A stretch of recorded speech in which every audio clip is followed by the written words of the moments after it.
You can have perfect credit and still be denied a loan. You can have terrible credit and still get approved.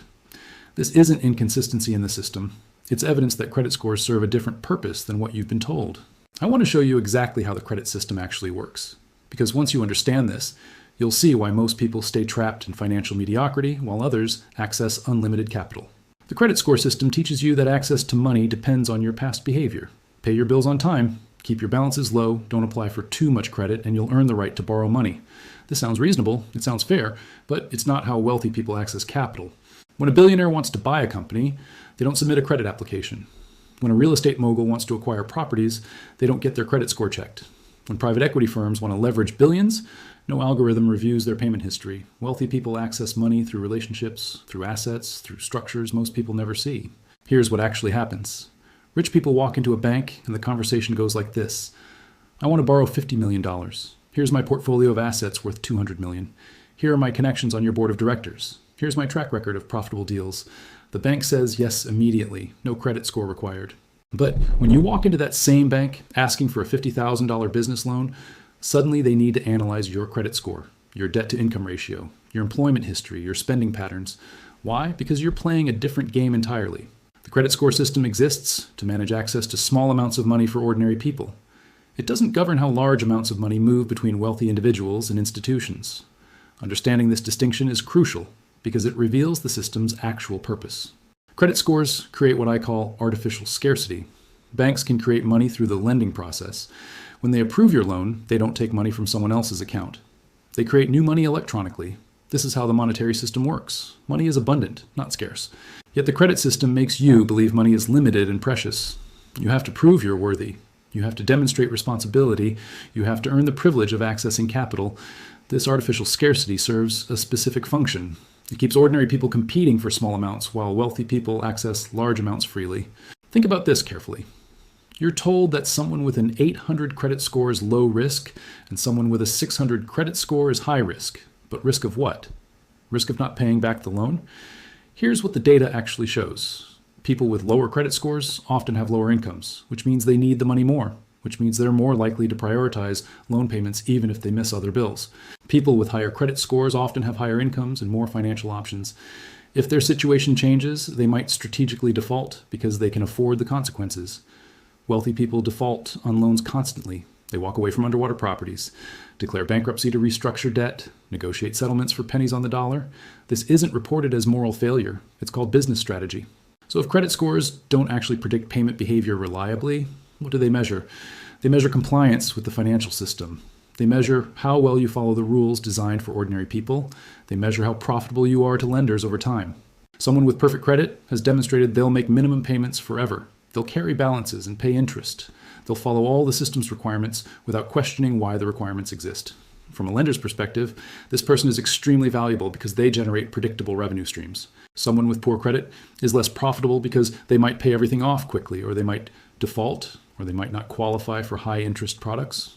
The system wants steady, long-term payers, not people who might escape debt, or people who might not pay at all. This is why credit scores reward specific behaviors that seem counterintuitive. Having no debt can actually lower your score. Paying off loans early doesn't help as much as making years of payments. Keeping small balances is better than having no balances. The system rewards behaviors that maximize lender profits, not behaviors that minimize your costs. Now let me show you how wealthy people think about credit and debt. They understand that debt is a tool for leverage, not a measure of personal worth. They borrow money to buy assets that appreciate or generate income. They use other people's money to multiply their returns. When they access this money through mechanisms that bypass the credit score system entirely. Asset-based lending is one example. If you own valuable assets, real estate, securities, business equity, you can borrow against these assets regardless of your credit score. The loan is secured by the asset, so your payment history becomes irrelevant. Wealthy people structure their finances to access capital this way. Relationship banking is another mechanism. If you have significant wealth managed by a private bank, that institution will lend to you based on the relationship, not on algorithmic scoring. They know your assets, your income, your connections.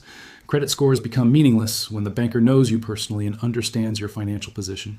Corporate credit operates differently as well. Wealthy individuals often borrow through business entities they control.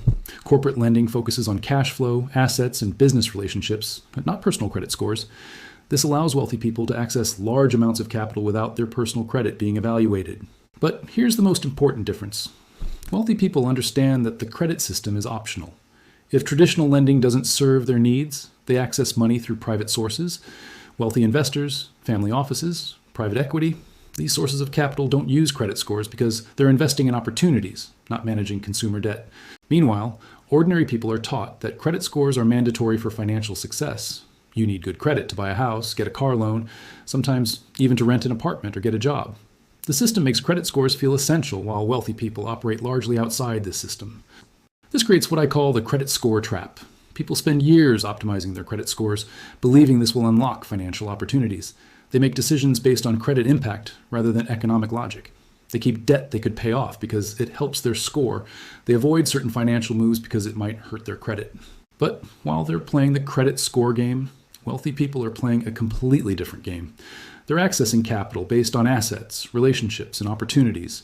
They're using debt strategically to amplify returns, not just to qualify for loans. They're building wealth while others are building credit scores. The psychological impact of this system is profound. Credit scores make people feel like money is something they have to earn permission to access. If your score is low, you feel like you've failed somehow. If your score is high, you feel like you've achieved something important.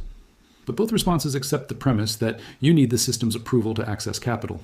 This mindset keeps people thinking like borrowers instead of thinking like investors. Borrowers ask, "Am I qualified for this loan?" Investors ask, "Does this opportunity justify the cost of capital?" Borrowers focus on approval. Investors focus on returns. The credit system trains people to think like borrowers. Consider how this affects major financial decisions. When most people want to buy real estate, they think about whether they qualify for a mortgage. They worry about their credit score, their debt-to-income ratio, their down payment. They approach real estate as consumers seeking approval for a purchase. Wealthy people approach real estate as investors analyzing deals. They focus on cash flow, appreciation potential, tax benefits, leverage opportunities. If traditional financing doesn't work, they find alternative funding. They don't let the credit system determine their investment strategy. This difference in thinking compounds over time. People trapped in the credit mindset make financial decisions based on system requirements rather than economic fundamentals.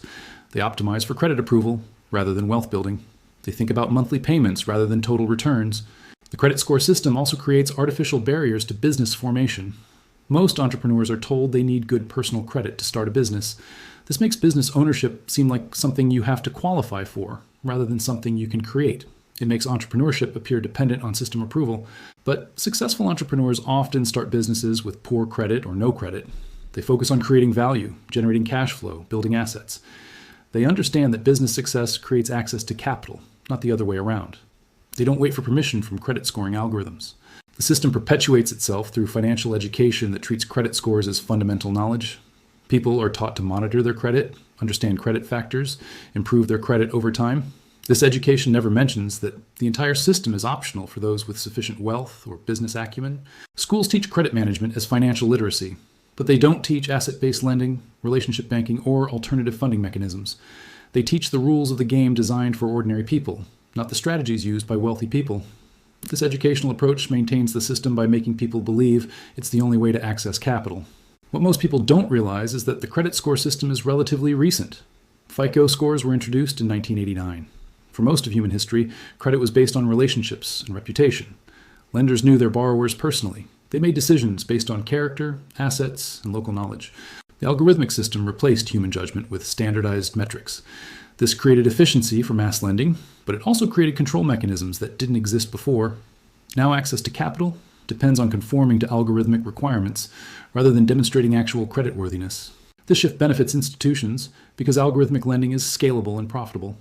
It benefits wealthy people because they can opt out of the system while others remain trapped in it. It doesn't benefit ordinary people, despite being marketed as fair and objective. The credit score system functions as intended. It's not broken or flawed.